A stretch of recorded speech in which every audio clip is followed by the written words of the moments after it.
As a university student, I had the opportunity to spend a semester abroad in London. And due to the city of London's proximity to a breadth of other European countries, it wasn't long before the group that I was studying abroad with split off into smaller pods and came up with travel plans to look forward to throughout the semester. Now, most immediately available to invite out to trips and activities around the city and, the European continent in general should have been my flatmates, as the English say, but instead not only was I a part of one of the only pair arrangements in the group, meaning I had only one flatmate, I am convinced that she genuinely disliked me, which no, I never expected us to be the best of friends via forced proximity, but I think common decency and mutual respect was a fair bare minimum to be asking for. So, in light of my attempts to befriend her, I quickly learned that trying to make any sort of plans with her was most definitely not an option. And for the most part, the others in the group were either not of compatible personality types or were unavailable to have another person to add to their travel plans. At least, that's what they claimed. However, one group did open its arms to me, led by an individual whom I will call Liam. Despite the group already having made plans to travel to Berlin for a weekend several weeks prior, Liam encouraged me to join in, even telling me the name of the flight that they were going to be traveling by and the hostel they would be staying in. And of course, I was grateful for the opportunity to be invited to a group trip, as I was for all the other group trips Liam had invited me on over the course of that semester. However, there was a niggling feeling throughout these trips that I was truly not one of the group, a niggling feeling that I had repeatedly dismissed, wanting to give them the benefit of the doubt, but their true colors of me became pretty apparent the night that we had to take a return flight from Berlin back to London. Now, we had agreed to meet at the hostel lobby at 3:15 in the morning. Together, we'd walk to the train station, then take the train to the airport to catch an early morning flight. But because everyone had booked their sleeping accommodations together, however, they could wake each other up if one had accidentally slept in. But because I was staying in a room full of strangers on my own, I had no one to rely on. Needless to say, I set multiple alarms in 10-minute increments,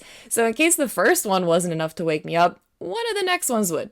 Probably. And I say probably because of course I wake a bit before 3:30, my phone buzzing on my cheek. But make no mistake, I didn't wake up because of an alarm, but because of a phone call. Upon seeing Liam's name flash across the screen, I bolted out of bed, throwing everything into my backpack, profusely apologizing to him for the delay as I did so. And yet, here was Liam threatening to leave me in the hostel if I didn't meet them in exactly 1 minute. Yes, this was an actual exchange that actually happened. Upon stumbling out into the lobby, I slammed my keycard down on the counter, practically in tears as I pleaded the man there to sign me out as soon as he possibly could. And he does, consoling me as he did so, and even offered me a cup of tea before I left. Honestly, had I not been in such a rush, I totally would have accepted. St. Christopher's Inn in Berlin, guys. 5 stars all around. As soon as I had received confirmation of being signed out, I burst out the door, only to find out that out of the 6 other students I had traveled to Berlin with, only 2 remained.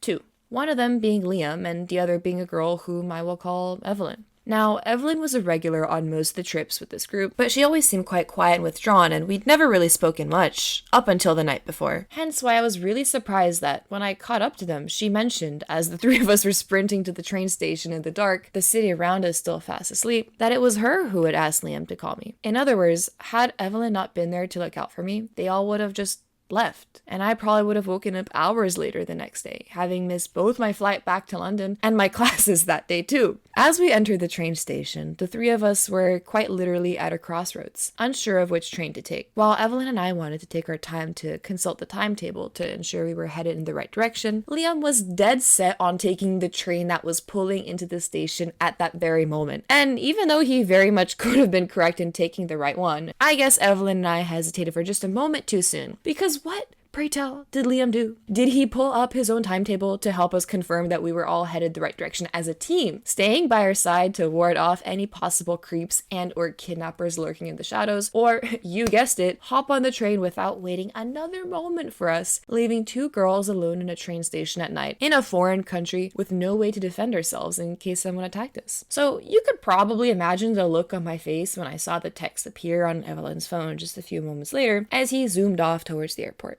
Sorry we left you guys, lol. I kinda just sat there in a half-dumb silence and half sleep-deprived meltdown, the tears brimming in my eyes from the frustration at what had just happened. Because had it been me in the place of any of those students from that group, I would have absolutely made sure that no one got left behind. And get this, right? Evelyn and I made it past check-in, security, the duty-free maze, all of it, and arrived at the gate with more than an hour to spare. And other than that text, that was not even sent to me, mind you, no one ever acknowledged that they had abandoned me in Berlin. But through the shared experience, Evelyn and I became pretty solid friends. And Berlin was a really cool place to be the first that I really explored on my own. So there we go. Thank you guys so much for watching. And thank you so much to Kami and Lunera Sky for the amazing fan arts. They are super, super cute. And I know it's been like 3 years since you guys sent those to me. Hopefully it won't be another 3 years between now and the next video. But hey, until that next upload, definitely stay happy, stay well, stay healthy, you guys, and take care. Bye-bye.